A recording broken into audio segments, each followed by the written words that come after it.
Thanks, honey. Thanks. So I keep following Mahesh around, and no, I'm not a stalker. So we do serve together. We're both mentors at Clark High School Academy of Finance, and my husband and I never did have children, so that is the role that I play, is I'm a mentor. And then I followed him also on the lead business because Mahesh served as president of that organization. So you're not getting rid of me that easy, but in the paths that we have crossed, I think you're working with some of the gals that we introduced you to from the bachelor auction. So thank you very much, Mahesh. So we're always networking, aren't we?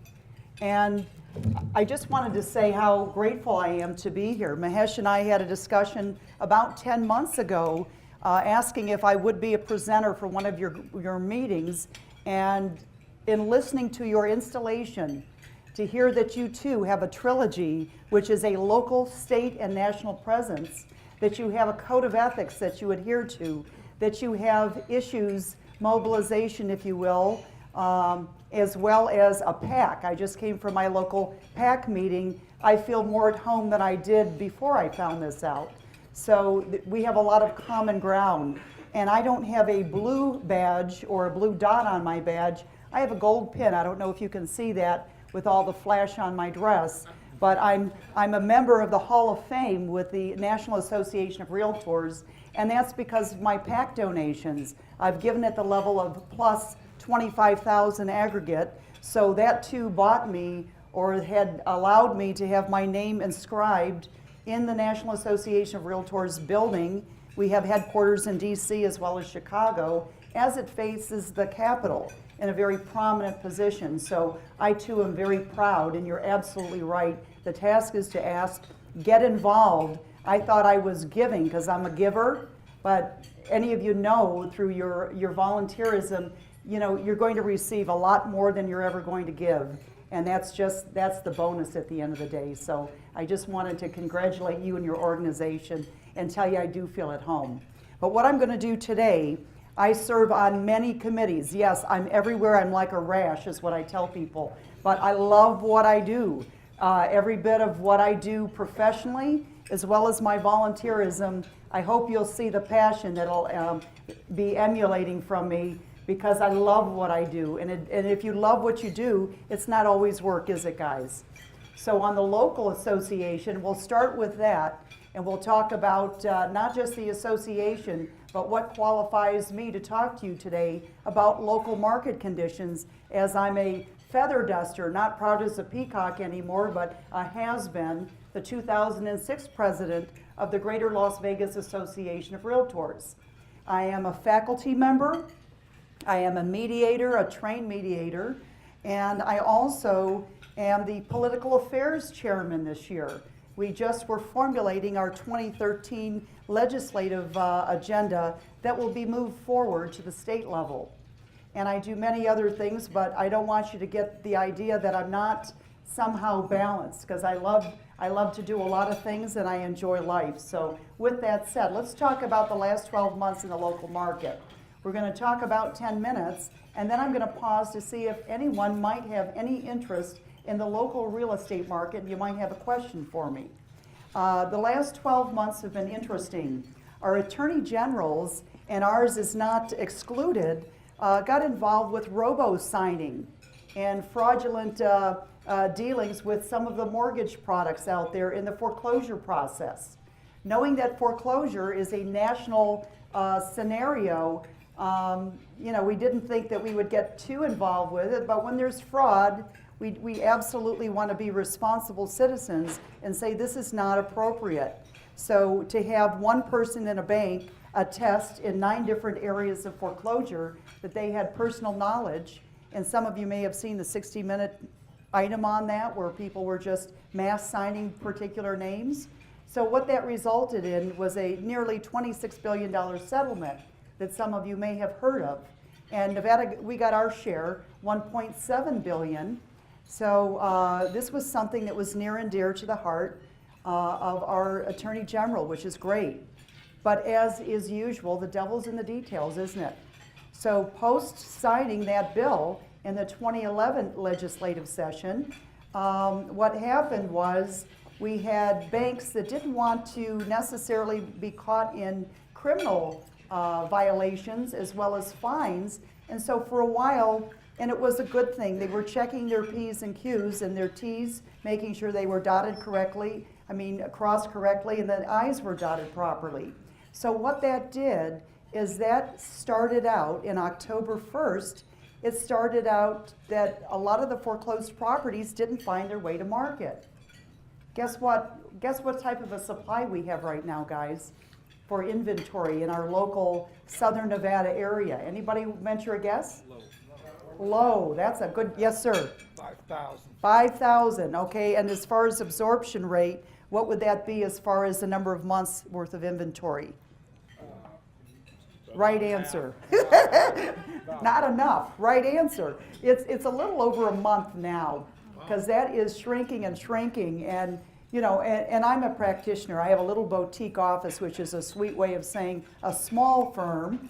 And I work with buyers and sellers in addition to the other things I do, because I believe in diversifying my business and departments and my income, so that no matter what market cycle we find ourselves in, Linda gets to still operate. She gets to come home and report to her husband, trained as a CPA, that all is well and I won't be draining our family money in order to keep my hobby, quote unquote, moving. So we have less than 1 month's supply. And now what we're seeing, everybody says, oh my goodness, we've got more shadow inventory. This is really a horrible thing. But it's not. 284 is just part of the story.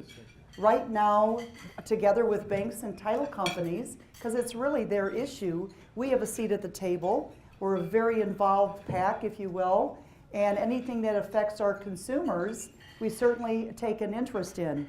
We're assisting with possibly maybe working out this affidavit so that you might have 8 or 9 people that can attest personally that they have knowledge. And so we're trying to work with that. But in the meantime, there are tax credits that are being given. There are incentives so that we have less foreclosures and we have more short sales. And so each time a bank allows a short sale, rather than going the avenue of a foreclosure, they're getting tax breaks. So I'm trying to speak your language here. But this is what's happening. It's also helped our new home sales. We don't have any inventory left there either. And as they come on, line and so forth, we usually have, bless you, clients for that. So that's what's happening as a result in the last 12 months. That's up to date. And having been a realtor or someone involved in the industry for the last 26 years, remember, they allowed, that many years ago, they allowed me to be 5 years old to get my license and operate, but things have changed since. Just go with it, right guys?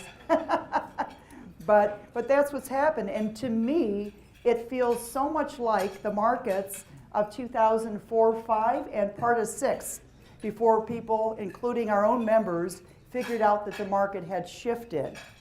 The difference is the values. I tell people in most cases we took about a 65% haircut in values, and now we see some overbidding going on. I just placed a short sale in the computer late last night as a pending transaction because it was aged. It was, my goodness, so Friday's when I put it in the computer in the system, and it was outbid by several $1,000s, all cash, with a tenant coming with the package.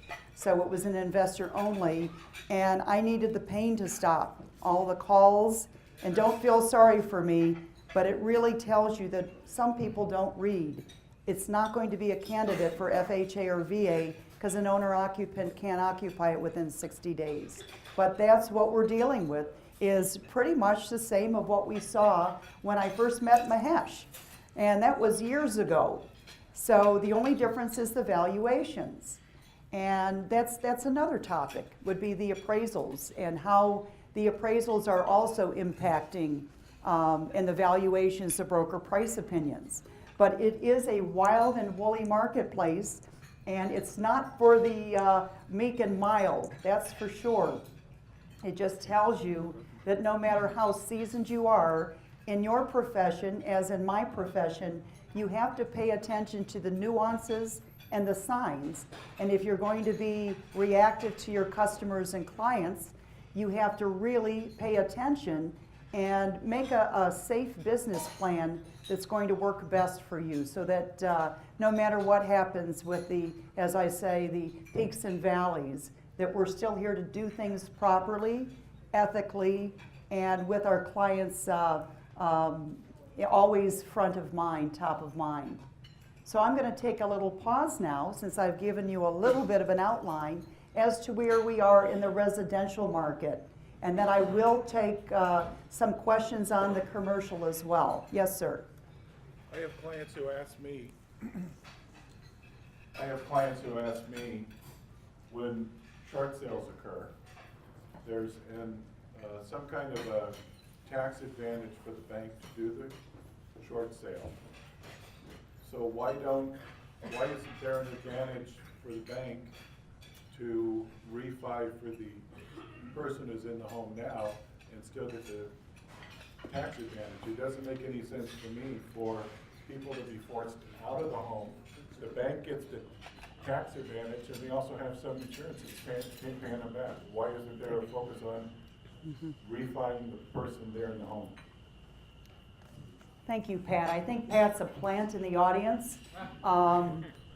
We're asked this often and early, and I'm pleased that you brought this up, because it's like the elephant in the middle of the room. Mahesh says, Linda, I've heard you speak so many times, we can't shut you up, and you know that already. But the bottom line is he said, don't go back in time, because I'm a fairly young guy, and I don't want to relive the old days when I probably wasn't even in business, right? Just kidding. He didn't say that. He said 12 months. But I'll tell you that in the beginning, everybody was trying to learn. The banks were learning when the toxic assets really hit the fan, when Wall Street had sliced and diced and put those derivatives into Europe and Asia, et cetera. When Fannie and Freddie, who didn't have a whole lot of oversight, had orders from above. And I don't care what party you're from, I actually am a member of the Realtor Party, so I work across the aisle. That's another advantage. Whoever benefits the real estate industry and private property rights is who I like. So there, that little commercial, we got that out of the way. But they didn't have the best oversight. Someone felt that everybody, it was their right, instead of a privilege, to be either a homeowner or some sort of a real estate owner in general. And not everybody should be, is equipped to be. And so we went so far to the left, and we caused this problem. And the banks, they didn't really want to be in the real estate business, and they didn't know what was coming at them. I will tell you, I didn't see it coming to the degree that it did. Now we don't even talk about toxic assets, do we? We talk about unemployment, we talk about a lot of other things. Foreclosures and short sales still make up 2/3 of our local market. And they did have some share loss agreements, some back-end insurance products where it was better for the bank in the beginning on some certain assets. They were made whole when title transferred at a trustee sale. And then it was value added for whatever was put in the marketplace. But it's a known fact that in the short sale, that is going to produce a higher price than foreclosure. And just what foreclosure does to our communities in general. So yeah, a lot of us said, my goodness, let's just reset mortgages, deal with the people in the house, and look at all the problems that we've solved. So I think that is a $50 million question that you've asked, Pat. And I think the government now understands what foreclosure does to our communities. The fact that it's an election year probably has something to do with it, but they are getting tax credits now for short sales. And also, some of them are working to keep the homeowner in the property, even if it does change hands. But that's a good question, and it's a complex one at that. Yes, sir. Thank you. Two-part question. One, your current opinion, and then outlook into the future. You were talking about supply, only 1 month supply.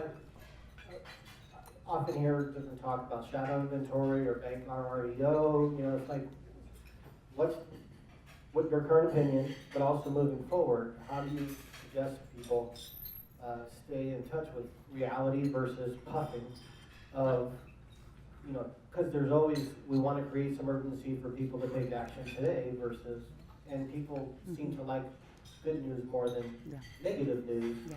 But I kind of think like the truth is good enough. I think there are a few pointed questions in there. I'm trying to muddle through them, so if I don't touch on your question, stop me. I'm over 50, so it doesn't bother me if I'm wrong. Time is too precious at this point. We accept it, we address it, we move on. But as far as opinion and what's reality and why do we have a shortage of inventory, and at what point is the bad news going to stop? You know what? Many of us feel in the business it's going to be every bit of 2 to 3 years for stabilization. And we believe, as I do, that that's all we're asking for, not markets to be manipulated, but let's just stabilize and give the economics the ability to then kick in. But with the supplies and the shadow inventory, what we are not, or what we did not bank on, if you will, no pun intended, is that you've got some of the banks that don't want to realize the lower prices right now. So they're contacting people as myself involved in residential property management for a short-term hold, about 2 to 3 years, so they can get their ROI and give that asset the opportunity to come back a little bit in valuation. But yeah, we don't like bad news. We're beleaguered as an industry. So when I talk about state and national, I'll touch upon that a little bit more. But does anyone else have any questions specific to our local marketplace? And I'm running through the crowd like Phil Donahue's sister. Am I okay, Adam? Can you hear me, dear? Hi, just a quick question. We talked about the market going up. What percentage of sales is by investors? And the fact that most, in my opinion, that's going to be a fairly high percentage compared to normal years. Is that a good thing for the market? That's an excellent question, and that's a moving target. If you've got about 2/3 of your market in foreclosures and short sales, would you believe that's about what we're looking at in investment activity? It became so high as far as a percentage that our first-time home buyers and our owner-occupants started to feel the pinch. And so HUD and some of the other agencies gave the primary and the owner-occupant a 30-day first look. Thank goodness, so that they weren't aced out of it. Because you've got over 50% of the people who are purchasing residential properties in Southern Nevada are all cash. And you've got some issues still with the lenders going too far left, no, a little bit too far right. Even if you've got the cash in the bank season for a year, that's still not good enough. They want my kindergarten report card, my mother's maiden name, blood type, and a fingerprint. And a firstborn. Well, I don't have one, but so I guess that throws me out. But no, that's the situation. So it's a very tough time, and I'll tell you, it's something that I do is I make sure that no matter how many phone calls, text messages, emails that I get, because there are multiple offers on anything around the median price, which currently is about $128,000. At its peak in March of '06, I was local president then, it was $315.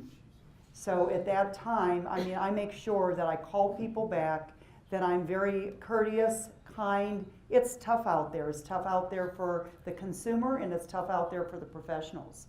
But I don't know. It's a fluid number. But and whether or not it's good to have investors, thank God for the investors. Because of the short sale and foreclosure, some people immediately are not in the position to be homeowners. And the investors are absolutely supplying housing. So, and I think that once things stabilize, that'll work itself out. Maybe some of your investors will sell, and maybe to owner-occupants. Adam? I was curious about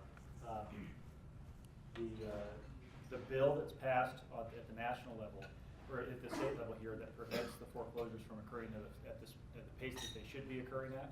What's the time horizon for all that stuff to be worked out? Because basically when the bill passes and it becomes law here in the state, it puts a screeching halt on all the foreclosures, which in my estimation is what ultimately needs to happen. We need to clean the garbage is out that of the the system. 284? I'm not sure the bill number, but basically it's what's the time horizon until the banks get their stuff together where foreclosures start happening at a normal pace that they should, because them sitting on it, in my estimation, is not such the greatest thing. Well, they're not necessarily sitting on them. They may not ever go to market in the short term. As I mentioned, some of the banks and the lenders have opted to do what the investors themselves are doing, put it into the rental cycle for short term. So that's happening. They also have a couple of bills. One is in a short sale that the lending institution now has 45 days to let the individual know that the short sale will or will not have a chance of occurring. Because you have to have some hazard, if you will. You have to be identified as someone eligible for a short sale. You can't just say, well, I'm sick of it because I can buy my same house at 35 cents on the dollar across the street. So I'm going to let this go and I'm going to just save my cash here. So you know what I'm saying? I agree with you. A lot of people who are purists, economically speaking, say let nature take its course. Let's clean it out, put it behind us, and move forward. And unfortunately, you've got real people involved, so that doesn't always, in its pure form, maybe a somewhat of a compromise, and that's what I see happening now. And I do absolutely see in this election year, I think that has something to do with it personally, it's my personal opinion, that they're promoting the short sales over the foreclosures. Do you think that the market goes, does foreclosures pick up or do the short sales pick up over time? I think that people's idea of shadow market is actually overinflated for what it actually is. And that has to do with the robo-signing bill and the tax credits given. So I think eventually in the next 2 to 3 years, is my personal opinion, if you look at absorption rates and numbers, that's what it's going to take for us to stabilize, where you've got a normal foreclosure number and so forth. And the people whose business model is strictly dealing with foreclosures, they're going to be in trouble if they don't retool or make plans for the next 2 to 3 years. We ready to go on to the state of Nevada? Yes, sir. And it's okay if we don't spend too much time with the state. We'll go where the interest is. Good. I have several clients ask me about the credit issues, foreclosure versus bankruptcy. Can you give us some info on that? Foreclosure, and I'm not a lawyer and I don't play one on TV, but I'm going to make an observation that in many instances with foreclosures, you also see bankruptcy as a tag-along. And we talked about, and I'll also bring up Debt Relief Act, which is a federal act that expires December 31st. So a lot of people are jumping in on short sales because of the Debt Relief Act and the phantom income. But what I see is that is harming the credit report a lot more than a short sale. And I'm saying 2/3 as much. So if you can go with the route of a short sale, reintroducing them as homeowners is going to take less time, and the people are going to have a better taste in their mouth moving forward to come back in and join the force as a real estate owner. So it's proven as far as credit rating that the bankruptcy and also coupled with the foreclosure is far worse than the short sale, quite a bit. Deed in lieu, another alternative to foreclosure, more along the lines of a short sale. And there's about 6 different alternatives to foreclosure, that being one of them. Good questions, you guys. Yes, sir. As far as cost of construction. He's soft-spoken. I can do a little bit. As far as cost of construction compared to resale, you know, when the market was on fire, they're talking about, you know, land values and you can't build it, you know, as values tumble. I speak that language. How builders, we can't build it for what the resale market is. So where do you see that?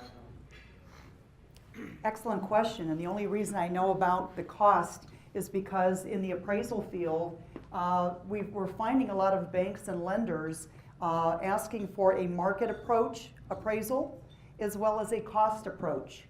so I know what the cost of brick and mortar is. And let's just say for our illustration purposes that the land is worthless. It does cost a certain amount to rebuild. However, some of the builders have either land banked or they have operations in other parts of the country. So they're trying to get out of this gracefully, maybe perhaps some are, out of our market, and concentrate on the stronger ones, and they know they have a better chance of selling a finished product rather than raw land. And that's also shifting, because we're seeing the interest again in raw land. We also, as brokers, have been called upon to provide brokers' price opinions, and that's a lot of internal market knowledge as well as trending that the banks are asking for. So eventually you will see this to be unsustainable, in my opinion, where you're going to build something below replacement costs. But the shortage of inventory is helping us get even a slight raise or increase in our pricing, and that's helping new homes. Good questions. Can I talk about the state a little bit? I will tell you that we're not unique, and we as an entity, as a group, are looking very carefully at what happens in the other parts of our state. And they are looking to us to see what's happening in the southern part of the state, where most of the population is, for trending. Reno is very much like Las Vegas, as I talk to my friends and my peers. And unemployment is our biggest problem. I mean, unemployment, underemployment, I can tell you, as a property manager managing over 300 individually owned units, it's very, very dangerous. And that, more than the laws about foreclosures and short sales, is much of a threat to us throughout the state. Your bright spot would be Elko County. They have below the national trend, but we're running around 12% throughout the state, and these are the problems. The next big threat we see, not only on the state level, but as we go nationally, is strategic default. People who have lost hope, who say, why do I bother? I'm the schmuck because my neighbor got to buy the same property at 1/3 the cost, if you will, from what I owe. And we're concerned that that will become an increasingly larger problem that economically we didn't foresee. So the longer this doldrum goes on, the more chance of people just throwing in the towel, and that will elongate the market even more. So that's what I'm finding out as I talk to my friends on the state level. I serve on the legislative committee, where all the political affairs committees for the 5 local associations will move their agendas to the legislative committee. The end of August, we will decide what the realtors will carry as far as our bills in the 2013 legislative session. And we will, just as we did in 11, we're going to monitor over 100 bills where we might have an interest. So it's difficult times right now, and the fact that we have a budget problem in the state of Nevada that at one point people said was the worst per capita of any state in the country. That also raises a lot of concerns for us. For example, our real estate division, our governing body through the Secretary of State, Department of Business and Industry, they had to cut tremendous amounts of money. We are not fee-based. We donate to the general fund. So even in the rough times from a state, we are donating $2 to $3 million back to the general fund. They don't want to give that up. And here we are in these tough times having to do what we have to do to protect the consumer, which is why the division exists. Not for our gaiety and laughter, but because of consumers. And we've had to cut our personnel, and we really didn't need to because we're generating such a profit, but these are the concerns that we see in real estate statewide. Common interest communities, otherwise known as homeowners associations. That's a topic for another time, Mahesh. You might be able to nudge me to come back if they really want to know. Do we have any questions at this point? Who's my timekeeper? I didn't wear my watch. How are we doing? You have 30 minutes. I have 30 minutes. This is fabulous. So we have enough Q&A for local and for state. before I rush into the national scene where I also serve. Any other questions? Anything to do with the state of Nevada and real estate? And understand, who has their hand? Okay. And understand that what happens in the residential sector absolutely impacts commercial and vice versa. I will say, as a small business owner, when fees went up, because we had to somehow make everything work with budget cuts and so forth, what did help me was the lowered rent that I pay as a small business owner. I got a nicer class of office space, more room, paying half the rent. And I know that's impactful for our commercial friends, but in its own way, it's helping small business. And that will absolutely come back as well. We have a question here, this nice lady in pink. Thank you. You're welcome. Yes, you mentioned earlier because the manipulation of the market, the money and everything, that's caused this collapse. And now, from what you just said, could you please share your insight? Is there another form of manipulation that's behind all this, or there's a natural market that you will come out eventually? Great question. I think it started out as something unsustainable, and people were well-intentioned, and a lot of us didn't know the impact of some of these changes that occurred in 2004, 5, and 6. But what I see now is a balancing act. It's like a boat that has a leak. You put your finger in to plug this hole and this one comes out, and a lot of unintended consequences. I'm not a believer or proponent in the conspiracy theories, but what I see is everybody putting in their 2 cents as to how we can quickly fix. And now that we've learned a little bit more, the banks have learned a little bit more, we've gotten more input from consumers and other leaders in other sectors, that we are dealing with the problems in a better way. I really do see it. I just see time as our enemy, as people are suffering, as people are losing jobs, as they are furloughed or underemployed. I see that loss of hope as our biggest enemy currently. People want to say, you know what, I'm done with this market cycle. I am completely over it. This has been occurring really, as I said, things started to turn in 5. In 6 in our market, we started to see some other signs towards the end of the year, and by 7, our 3-1 ARMs, our 3-year adjustable rates, which were the most prevalent of the toxic assets that went on, which do have their own place if regulated, that started the whole thing. And people are tired. We're now in 12. We're over this market cycle.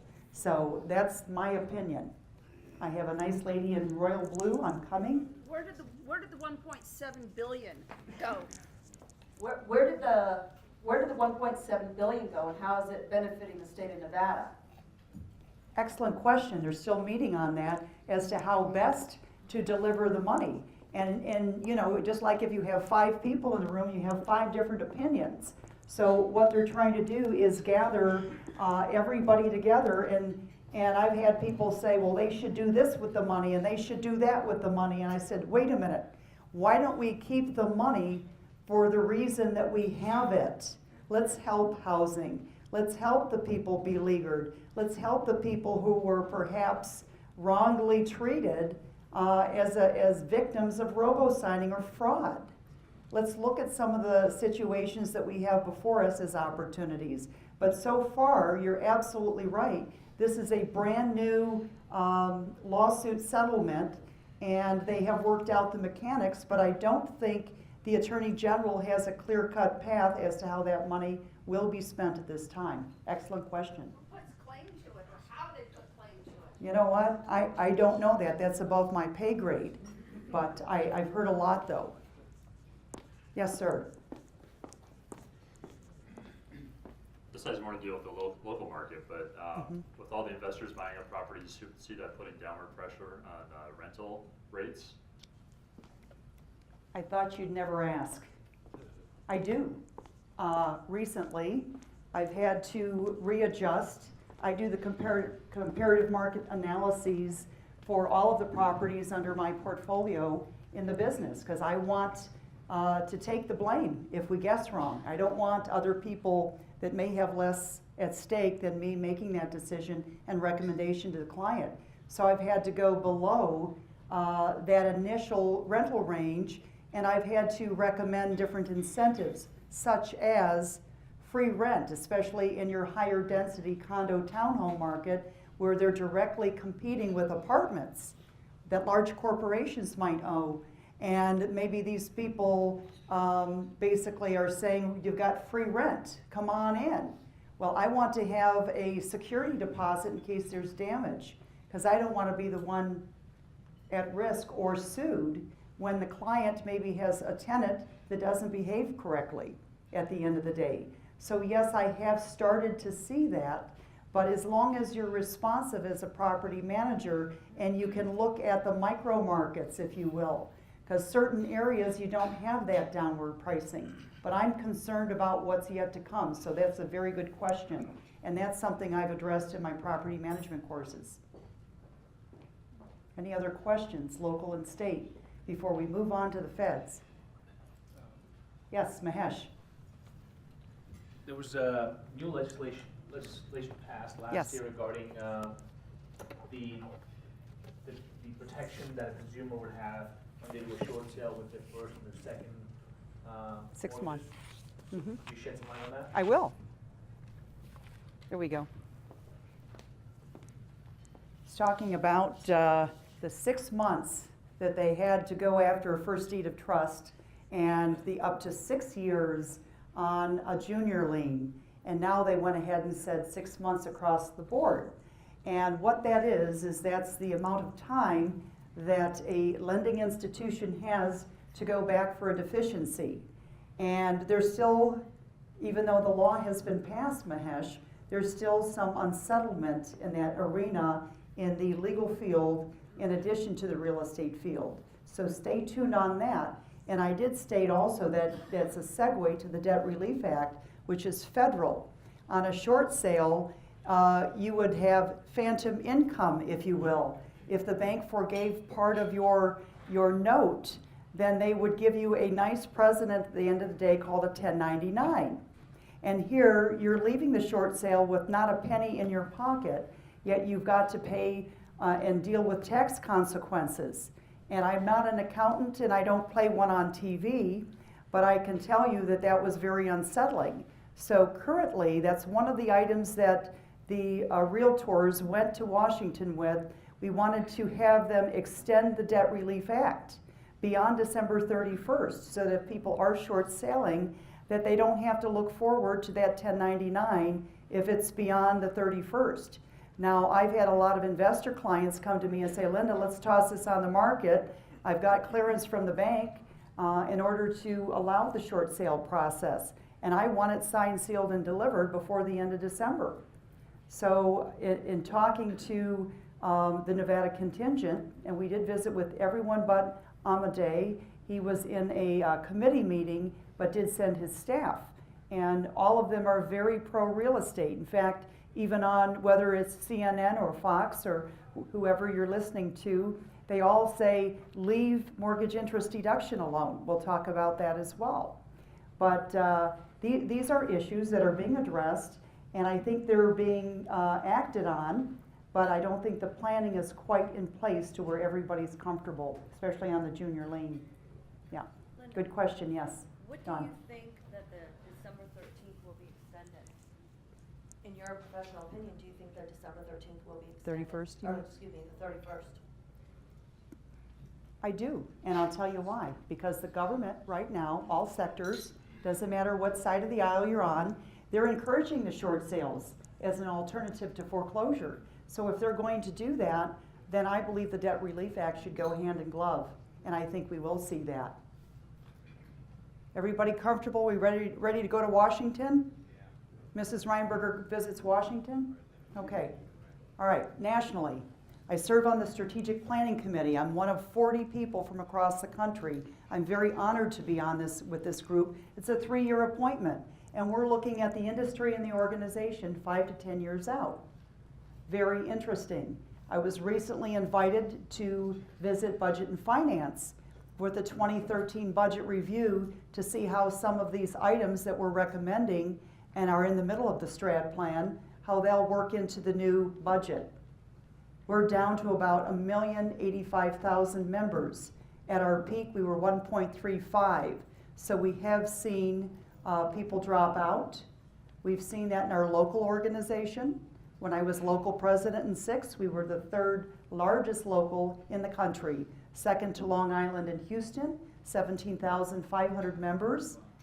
Yep, we're the only game in town in Southern Nevada. And so far, knock wood, I think it's working effectively and members are happy with us. But it's about 11.5 now. So we've taken about a 40% haircut, if you will, in membership. So we're always, just like this organization is, you're always looking for what are the benefits of membership and dues, and why should we give to the PAC? So we're always looking at that. I also serve as the major investor council member on the national scene for the state of Nevada, which means I have to make the big ask. I have to have people who are willing to give $100,000 and above on an annual basis. To become members of the President's Circle, it's soft dollar contributions that can be given directly to committees and individuals. That's another $2,000, and we don't get to deduct it. That hurts, and I have to do it almost without my husband knowing, but he really knows because my name's everywhere. But what are you getting back in return? And I call it business insurance. But it's a very tough situation that we find ourselves in, and unfortunately, when times are tough, we need the contributions to the PAC more, do we not? Yes.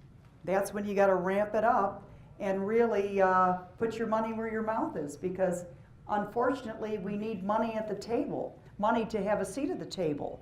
And if you're not at the table, you're being served, right? You're on the menu. That's what they say. So let's talk about some of the national items and some of the concerns that we have. So I was at the first annual Home Ownership Matters, and it always will rally in the shadow of the Washington Monument. And there were, as I said, 15,000 of my closest friends, along with legislators and leadership there in the shadow. And I understand President Obama was driving by and wanted to know who were all those crazy people in blue shirts.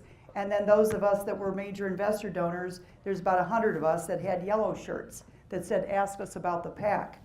But we talked about why it matters to people, to communities, and to America.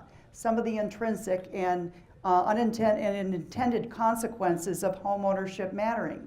And we also did this visually, virtually rather. And so we had many people involved with this. And I think they got the hint. They got the hint that it does matter to everyone. I don't care what area you're in, it matters to societies. People stay in, the kids go to school, stay in school, there's less crimes. They buy into a piece of the community when they're able to own property. So when we met with Congress, we talked about the mortgage interest deduction. That will matter more to the people who have already bought, correct? We are beleaguered as an industry. We already know that housing was 20% of the gross domestic product. That when the housing collapsed, not just here, not just in the state of Nevada, but nationally, it created problems. That when a house is sold, it creates 2 jobs for every house sold. So they get it. But we don't want the camel's nose under the tent. We don't want them to mess with the mortgage interest deduction. Raise thresholds. Once they do that, party is over. Then they're going to chip away at it in Washington. Second homes, we want that tax deduction because we're in a resort area, if you will, whether it's Tahoe or Vegas. So that is what we have been beating the drum on. Our own Senator Harry Reid extended for 60 days flood insurance. We need that not just other parts of the country, we need it everywhere. And what he told our group is that he couldn't see a long-term solution, a 5-year plan that we wanted, because members on both sides of the aisle were just dumping more and more stuff into the soup as a distraction. What about FHA loan limits? We want safe mortgage products.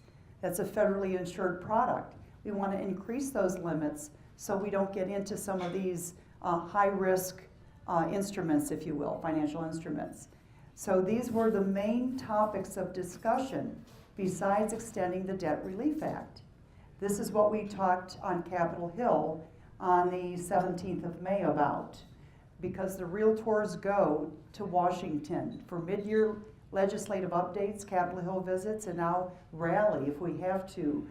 Every second week of May, we're there with our police friends. But there's a lot going on, and suddenly people are seeing the impact of housing on a national basis. And I will tell you, not every market is suffering to the degree that ours is. So that makes it difficult. But what we've done as a group is we have invested, and we've had National Association of Realtors money, as I drop everything, this isn't holding papers, we're all right, it's fine. If I make a mess, I apologize. But what's happening is we have gone to a strategic guidance approach, and we have raised a lot of money for polling for elections as well as market data. And we have created the Face of Foreclosure, parts 1, 2, and 3, that all of your legislators and people get, from national all the way down to state. So they get what's going on here in Nevada. That we might be at ground zero, but what's happening here can absolutely filter to other areas of the country. And that real estate really is important. So we're getting somewhere, finally. And it's a shame we had to go to the deepest depths of disparity, if you will, in 7, 8, and 9 before people got it. But I do see a very positive change. I see a 2 to 3 year time as far as stabilizing, and then I can't talk beyond that, because then it's up to the market forces. But if we look historically at the last 50 years prior to this cycle, real estate in general went up in the long term, right? And we might have short-term opportunities that present themselves to us, as you would with any investment, anything that you guys are working with. But that's my soapbox. Adam, you're not the only one with a soapbox. Any questions as far as real estate nationally, and anything trending that you guys would like to talk about at this point? Yes. Hang on, she's soft-spoken. That's a good thing. Okay, yes. The thing is I want to add is the baby boomers. Oh, okay, you're talking about us. Yes, 1/3 of the population are in here, 1964, 46 to 64. So I'm just saying is, do you see that trend? Because the tendency is before, people, by the time they retire, the house is paid off, that's their retirement money, and now that dream is probably broken for most of the people. And then meanwhile, also when they don't need big houses or they downsize to a point, do you see actually by that time there will be an oversupply of housing? I'm going to borrow some information from our National Association of Realtors Chief Economist, Lawrence June.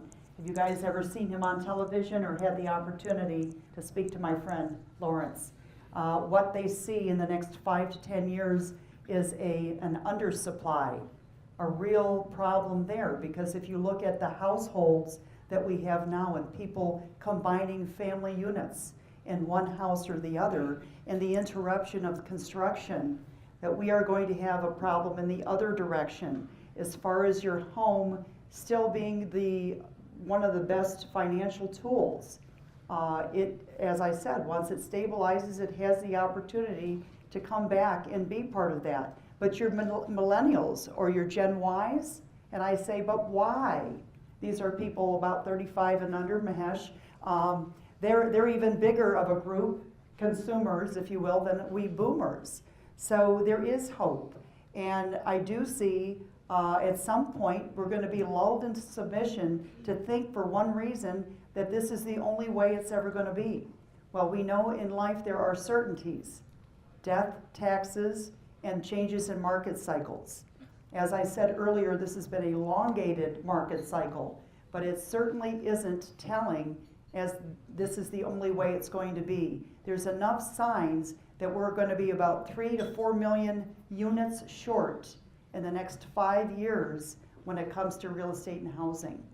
And that's not from me. I'm the source of the source, not the source. Any other questions?